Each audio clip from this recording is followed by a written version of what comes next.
koji živi u drugoj dimenziji vremena. To je tarot. Dosta mi ljudi pita šta je, kako.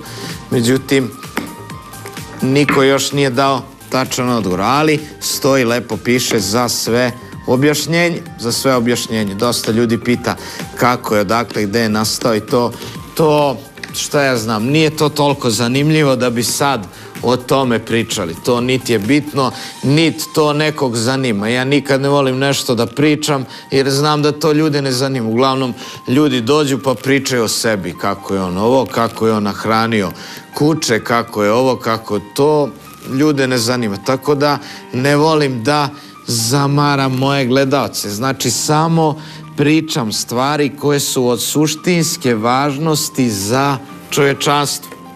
To je.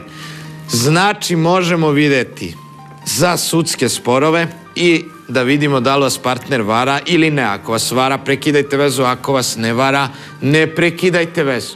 Možda neki put vam se čini da vas vara i sve, nema ga i to, međutim, tarot pokaže ne vara i ne vara vas. To je. Dosta je čudna stvar, ali do sad se ova tehnika pokazala kao najpreciznija. Vi znate da sam ja u početku i gledao u šolju i radio sa runama i sa I Chingom i sa raznim drugim stvarima, ali ova tehnika se pokazala kao najpreciznija.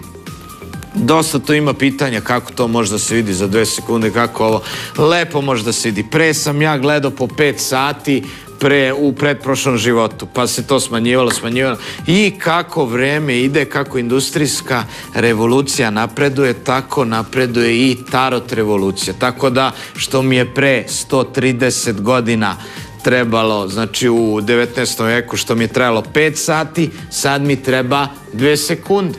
To je to. I isto tako i film koji traje 1,5 sata se ne gleda. To je. Ne može, a pre ono po 3 sata. Pa da. Ajmo dalje.